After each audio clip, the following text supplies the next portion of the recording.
Maayong gabi sa tanan. Niini nga kagabion atong ipadayunon ang atong pagtuon sa The Life of the Saints series. Og niini nga kagabion atong hisgutan ang usa ka santos nga kanunay na nato madungog. Apan dili kayo ingon nga popular ah, sa Roman Catholic or sa Western Church. Pero very popular siya sa Eastern Church, no, sa Orthodox nga side. And kanunay nato na gina-quote o kanunay nato madungog ang iyang ngalan nga mao si Saint John Chrysostom. Dili Saint John the Baptist. Saint John Chrysostom, a golden mouth preacher. Today we learn from one of the greatest preacher in Christian history, Saint John Chrysostom, whose life reminds us that truth must always be proclaimed with courage and love. Ang word nga Chrysostomo or Chrysostomos gikan sa Griego nga pinulungan literally means golden mouth or golden tongue. A man with a silver mouth or man with a silver tongue. Nga ang manggawas sa iyang baba bulawan. Okay? Dili kaulawan, dili kapandulan, kundili bulawan. O ningon sila, dili not all glitters are silver or kaning diamond or gold. Okay. Pero kung gikan kang Saint John Chrysostom, it is gold. Okay. So, muna ang life atong istudyohan karon ang life ni Saint John Chrysostom. Usa kini ka santos nataos siya was born around 347. Kinsa sa inyo nataon na 347. So, more than 1,500 years ang iyang edad. No more than. Born in Antioch. So, sakala lang word nga Antioch, murag karaan na yung no? Mas karaan pa na sa word nga Eureka or Hindangon or Kapitulangan. Antioch. Karaan na kayo sa katalan. In our time, it is known as modern-day Turkey. Okay? Turkey, Istanbul, no? Kapital. Near the border with Syria, about 25 kilometers away from Mediterranean Sea. So, kung gikan sa dagat, dito sa Syria, border sa Syria, o sa Mediterranean, Syria, Lebanon, Turkey and Syria border, so 25 kilometers, more or less, mura Sibulig. Di ba? So, nunaon mo ang iyang lugar, sa hingoog, mura nag sa Sibulig, kalayo. Kaya ang kanang Sibulig, mga 20 kilometers na. So kung unahan pa dito sa Casa de Descanso, more or less 25 kilometers. Inana ang Antioch nga lugar. Pero kay Mediterranean man, ang kana nga lugar, ang terrain mangudya is overlooking. So maklaro ang dagat. Di ba? Murag yapon og Kalagunoy ba? Malantaw nimo ang dagat. Munang lugar ni Saint John Chrysostom. Antioch became the third great center of Christianity after Jerusalem, before Rome rose to prominence. So sa Kristendom, sa Kristohanon nga kalibutan, ang kaning Antioch nabantog kini nga ikatulo nga ilado kayo nga lugar kung Kristyanismo ang paghisgutan. Number one, ang Jerusalem yun. Pag muhisgot ang Christian, ang musantop sa mga tao, Jerusalem. O number two, Roma. Then number 3 is Antioch.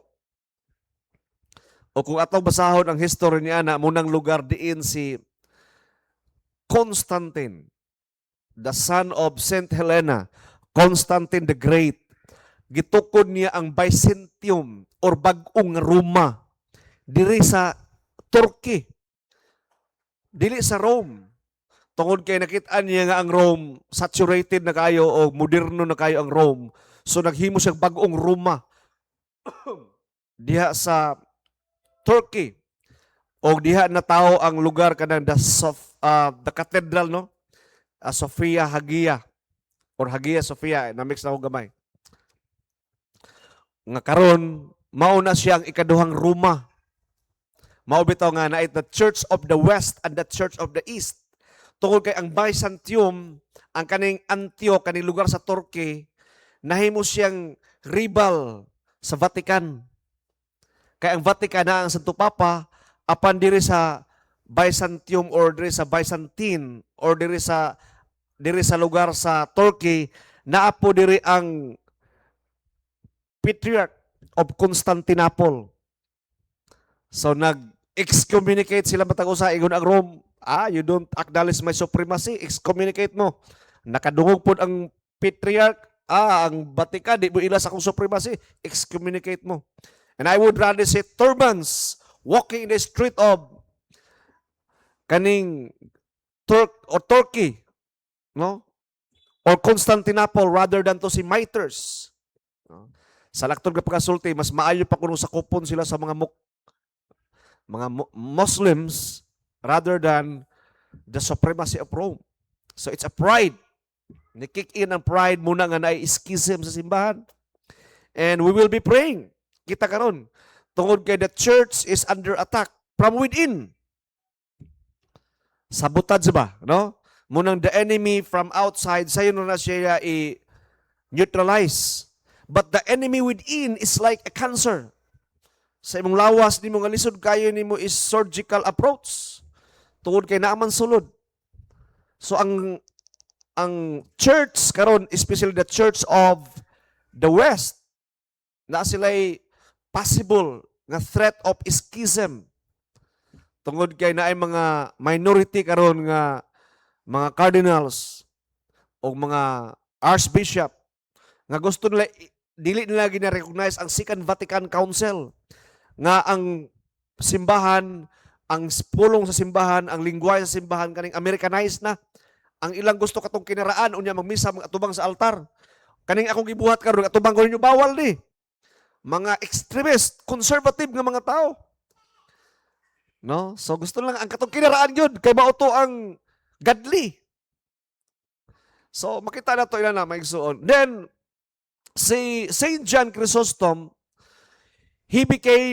Antioch became the third center of Christianity after Jerusalem and before Rome rose to prominence. And according to the books of Acts of the Apostles, chapter 11, the disciples were first called Christian in Antioch. So ang word nga Kristyanismo, una ni siya gilitok dili sa Jerusalem, dili sa Rome, kundi sa Antioch. Ang imong ngalan, ikaw o ako atong tag nga Kristyanismo, nahimugso ni nga word dito sa Antikya or sa Antioch. Kini si Saint John Chrysostom, ang iyang family dani, ang iyang papagiganan og Secundus, a Roman military. Kaya under man sila sa province of Rome, kaniadto ang Antioch, no? Although it's not far from Rome. He is an officer and died when John was an infant. So sa diyang masuso pa si John, gigatas pa siya sa inahan, namatay na iyang tatay. Si Saint John Chrysostom, namatay na ang iyang tatay. Ang ngalan sa iyang mother, mao si Anthusa, a devout Christian widow who raised him in the faith. Kaya siguro word nga antos, basing diri ka, no? Kaya kung atong estudyuhan ang iyang life ni Anthusa, grabe gid ang iyang pag-antos.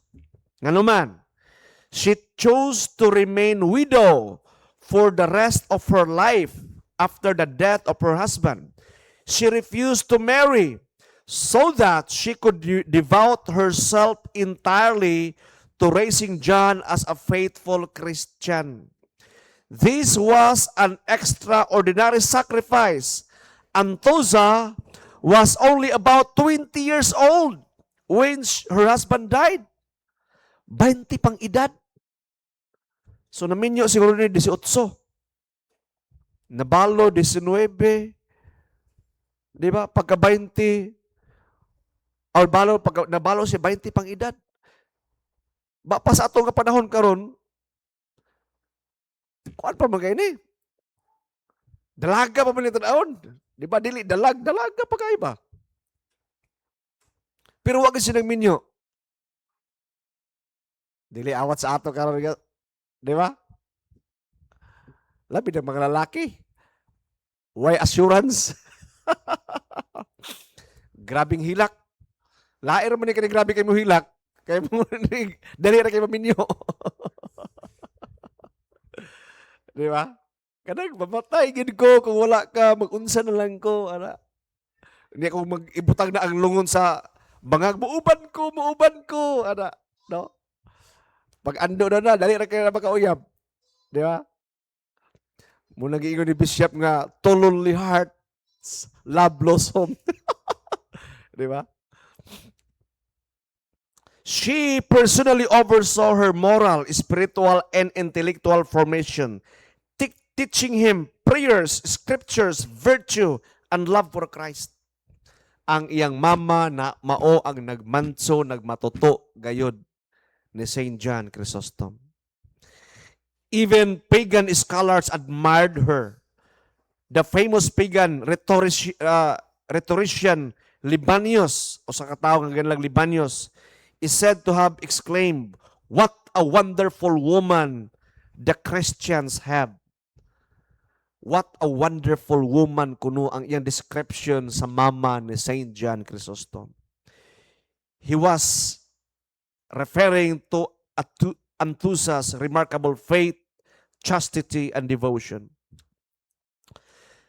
Before Saint John Chrysostom became a golden-mouthed preacher of the church, he was first formed by the silent holiness of her mother. The sacrifice of a faithful parent can shape a saint. Again, the sacrifice of a faithful parent can shape a saint. Anthusa gave up the possibility of having boyfriend and a new family so that her son could become a servant of Christ. Her hidden sacrifice became the foundation of one of the greatest saints in Christian history. Mga mama, your sacrifice for your son could make him a saint someday. Kinsa man ang mga mama diri nga naglahutay og nagantos sa ilang mga anak. Maobita to si Rachel, di ba? Katong na mention na to one time in one of the homilies sa Sunday, that the suffering of the mother was so authentic that she cried before God and God answered her prayer.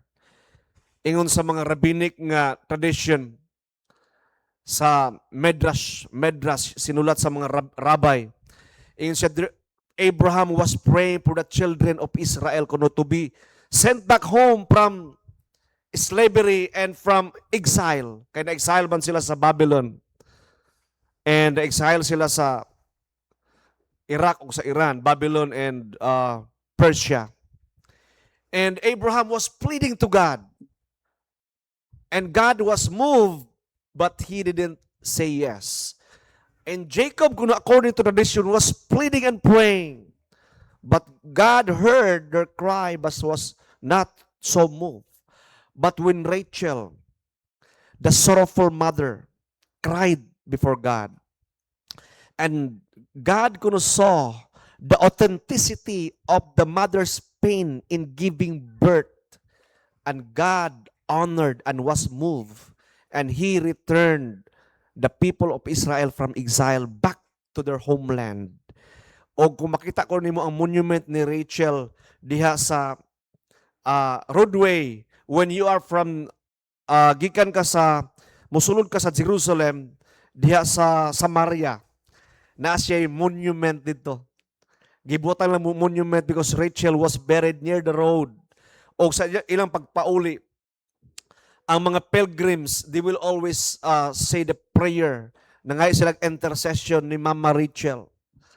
Tungod kay the prayer of the mother is very powerful. So I think the same with Saint John Chrysostom.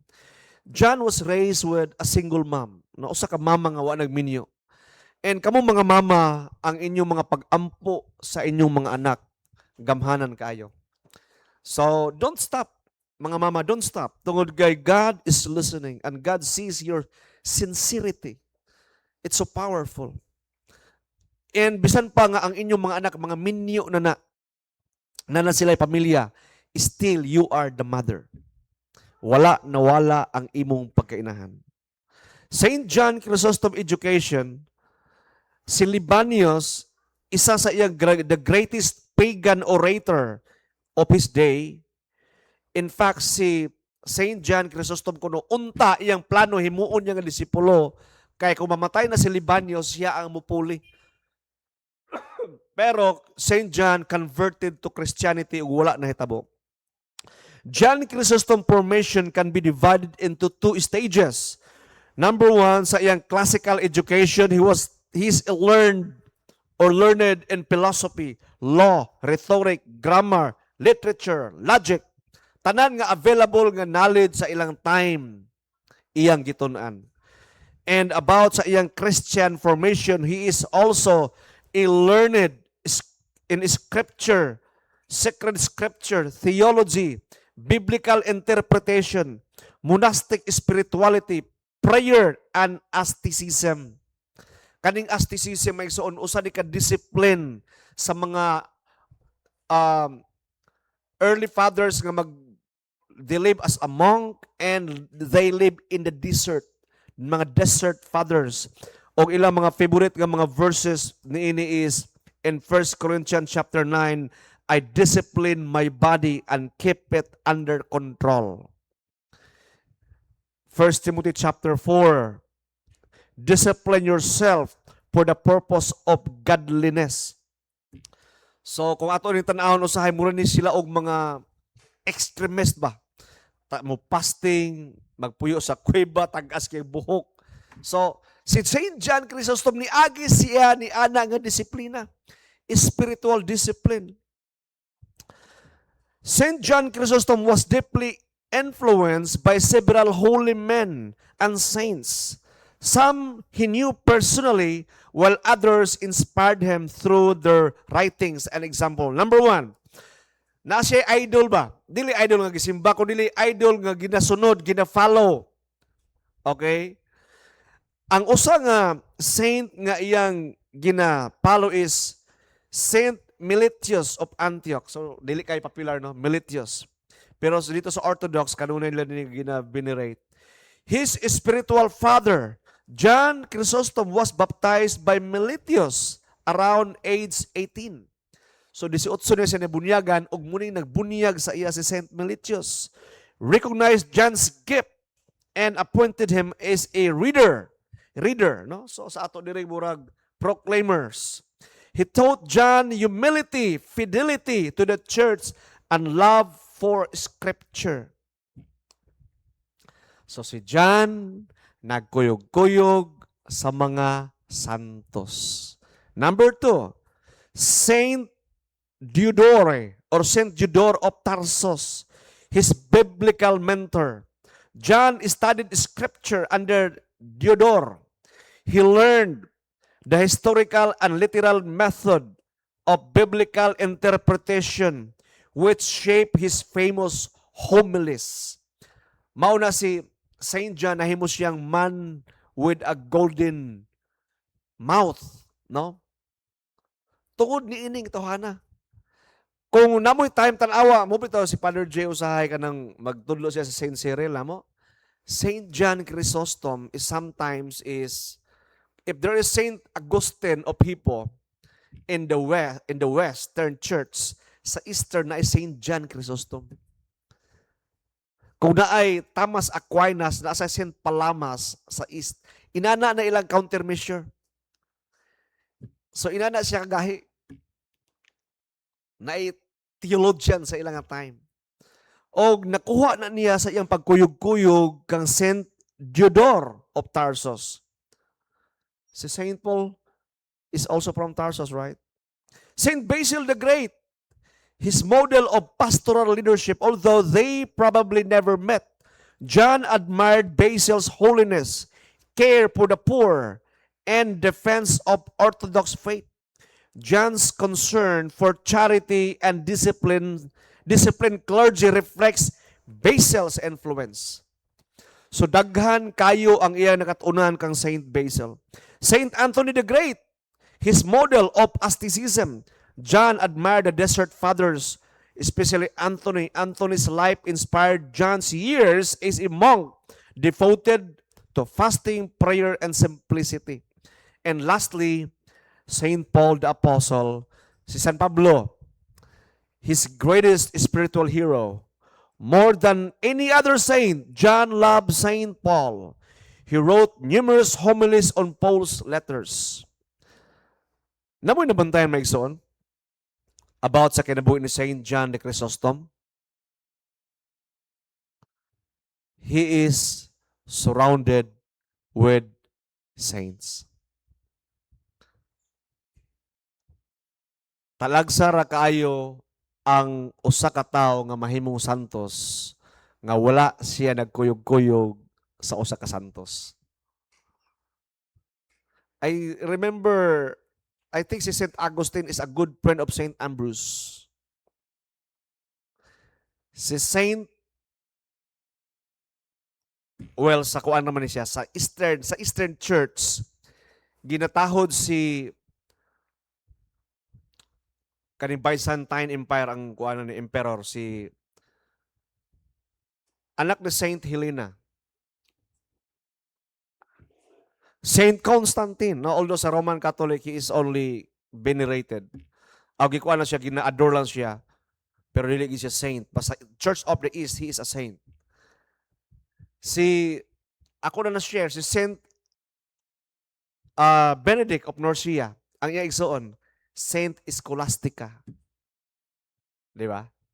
The apparition of Fatima in Portugal. Tulo ka igsoon. I think the one of that, nangahimo sila mga saints. So maigsoon, dili ka mahimo santos kung mag-inusara ka. Kung magpalayo ka sa simbahan, magpalayo ka sa imong igsoon, magpalayo ka sa komunidad. No, you can't be. We need each other. Instead of becoming a wealthy lawyer because he is a learned lawyer, si St. John Chrysostom, John chose Christ. He became monk, he became a deacon, he became a priest, he became a bishop and archbishop of Constantinople.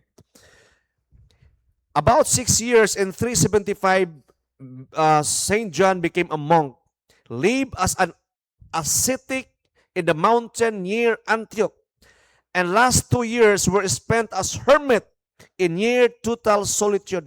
Ermitanyo, nagpuyo sa langob. I shared several midweek ago, even kita, we need a cave, we need a place wherein we can talk to God personally. That could be your room, that could be inside the church, but we need a quiet time. You really need a place.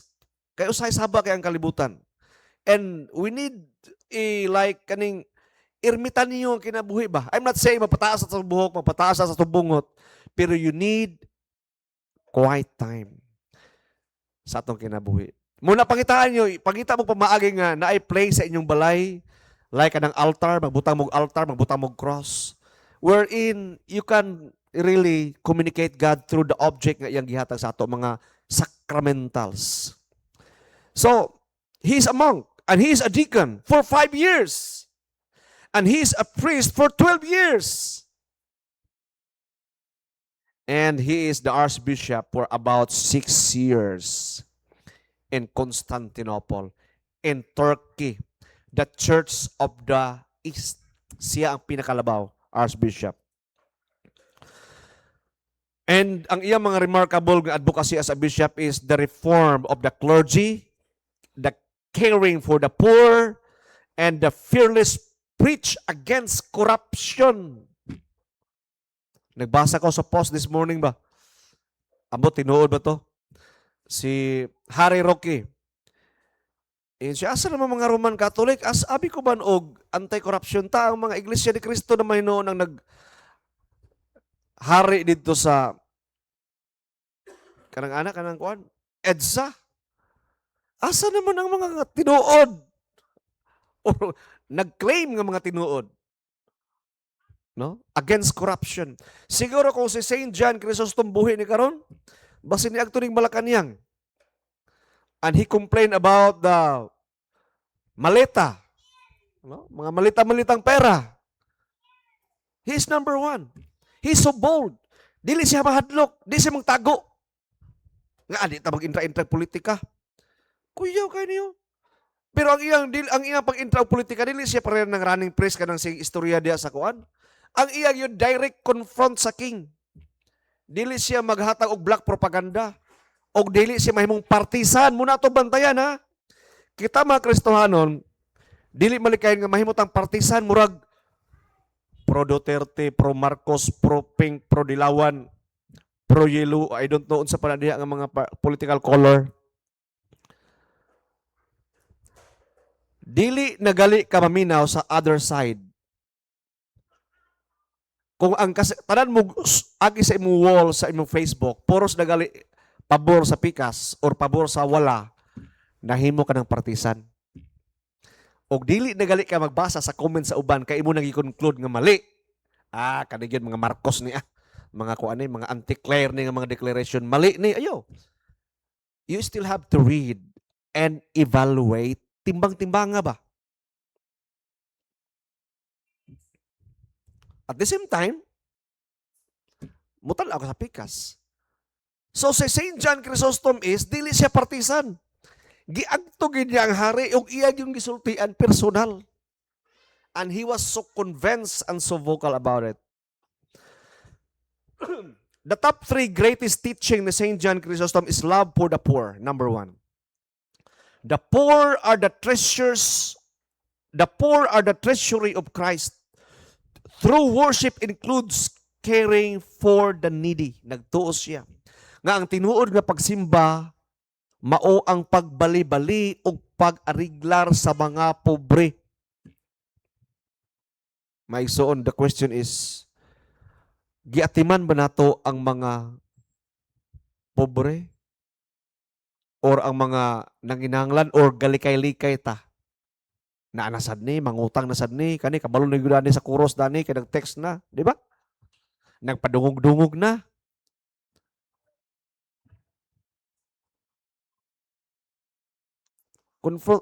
Maigsoon, you cannot truly worship God if you evade from and cling the poor.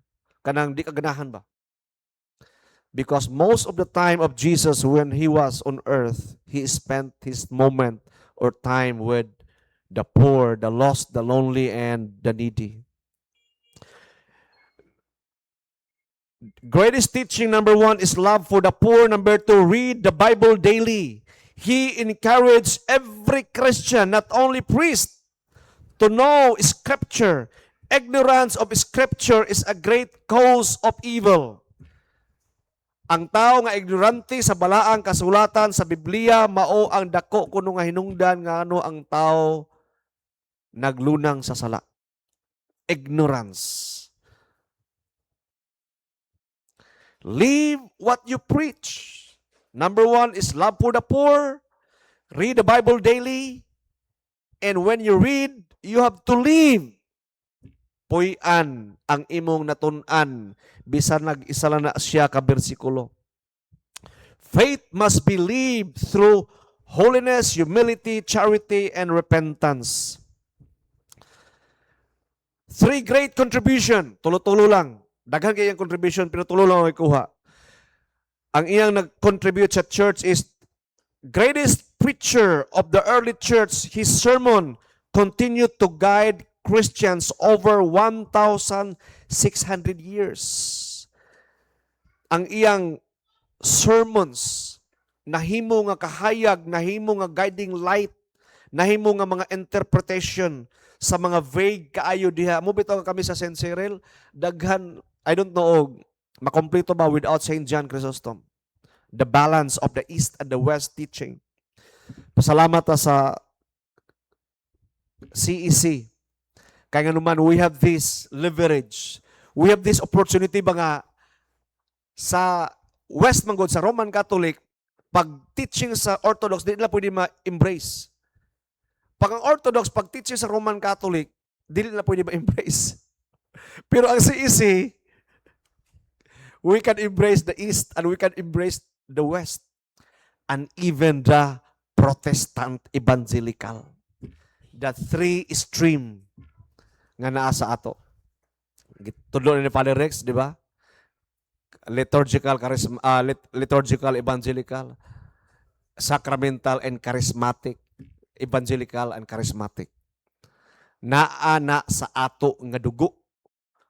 Ba pa naatay pagka-Amerikano, nasa tay pagka-Briton, pero naatay pagka-Negro.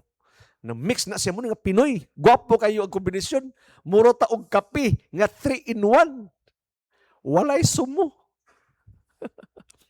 Pero bitaw, to be honest, I'm so grateful to God na naatada niya communion. Ang pait manggod sa Roman Catholic nga pagtulunan mauni. They still have that notion of the supremacy of Rome. Naapa sila dana nga utok nga dili ka Roman, impierno ka. Og wa kay lami, og dili ka tama.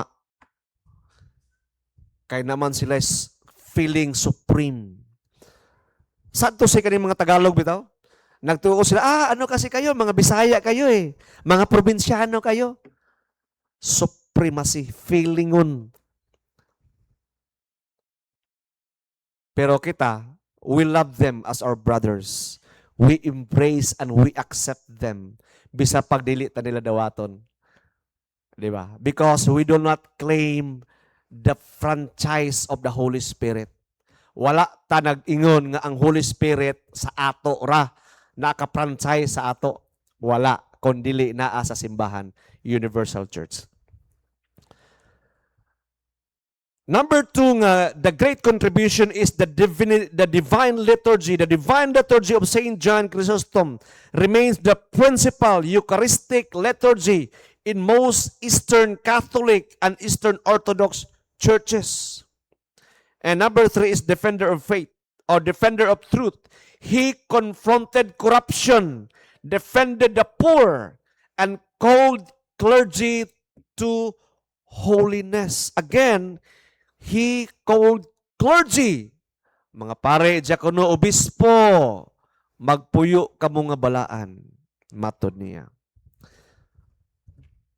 He suffered and death because he preached against corruption. And he was exiled twice. And he died in exile in AD 407.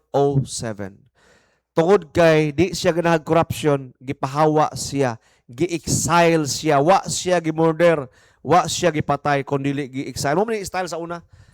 John the Beloved in the island of Patmos, o daghang kay mga exile lang ginabuhat. Pahawaon. He's boldly preaching against corruption and the abuses of power leaders. He was exiled twice. During his second exile, paminaw mo, he was forced to travel long distance. Siguro sa 60 na iyang edad at the age of 60. On foot through mountains in harsh weather despite being elderly and already in poor health. Hunger, exhaustion, exposure to cold, and illness gradually weaken him. So, ang kanang Mediterranean manggod mag-ice maguna. Wa siya chinilas, unya wa siya kaon, unya masakito na siya datong time, idara na sad siya. Og sige siya i-exile, ipahawa ba? When he reached the town of Cumana, he realized he was near death. According to ancient tradition recorded in his biographies, he was welcomed into a church dedicated to Saint Basiliscus. He asked to put on clean white liturgical garment. Liturgical kaning sutana. Nangayo siya og sutana kay nakapantay siya nga murag mamatay na siya. He received Holy Eucharist. After receiving communion, he prayed, made the sign of the cross, and spoke his final word. Glory to God for all things. His final word was, Glory to God for all things. 3 miracles associated with him sa iyang kinabuhi na itulo ka miracles, although dili gyud ingon nga pareha sa uban nga makanganga ka ba? Mura padripiyo gid bitaw nga he can be in many places at the same time, he can fly, he is a flying monk. Pero simple lang iya.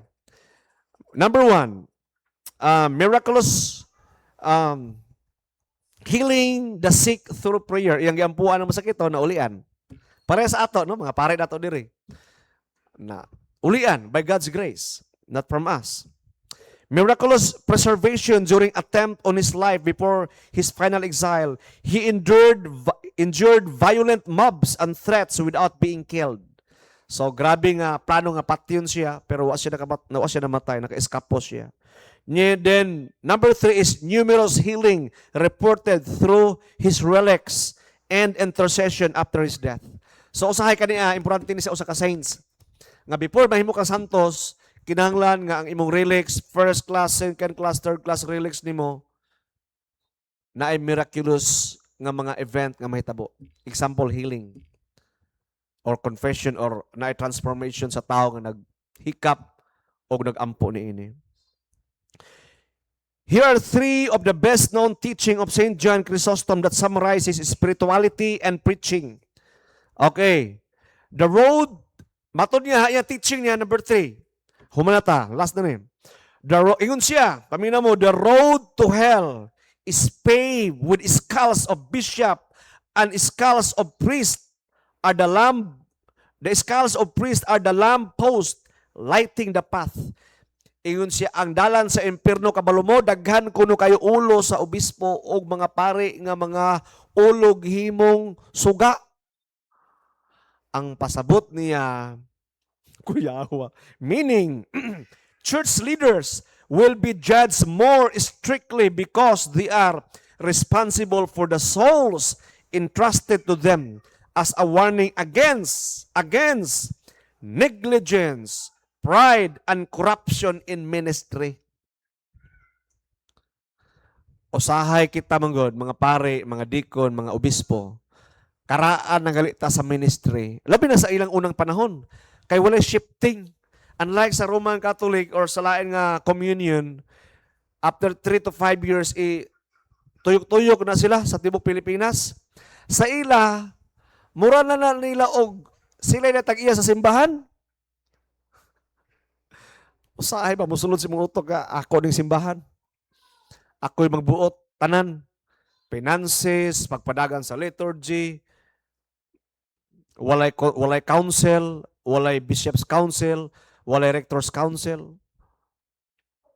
Muna nga, delikado usahay, labi na maidara na. Kay mo deteriorate na imong prayer life. Di ba? Alam mo sa una, kusugay ka mag-fasting. Kusugay ka mag-ampo. Karon mag-fasting na lang ka na mapas mo. Kay way mo luto sa balay. Di ba? Fasting lang ta. Kay way magluto, no? Unya, mag-prayer na lang kay kinakaon mo ko ano, murag nilain mo kung tiyan. Mag-ampo ta sa food. Lord, thank you for this food. Bless and sanctify you. Ano rin yun? Or kanang paakon nga sa wakwak. Di ba? Mag-ampo ta kay hadlo kayo in Jesus' name. Ana. Mauna lang na ato mga pag-ampo. Pang-emergency na lang ang Ginoo. So magkatiguang, mag-ubos ang ilang prayer life. So ingon siyang bantay mo, mga obispo o mga pare, kay dito sa impierno, para makatuod ko no ang mga yawanon nga tao nga magtong impierno, naalid to ang mga ulo sa obispo, naglinya para di mo mawala. Mura ba og landmark? Unya ang mga ulo sa mga pare, kung mahimo suga. That means daghan gyapon obispo og mga pare sa impierno. Oh. Yeah. May God provide. May it be far from us. Palayo lang. Di na ako mutok-tok, di na ako magdakod. Pero hinaot nga wala sa ato sa CEC. Di ba? Kaya di ra ba ta exempted ni ana? Tao ra ba ta?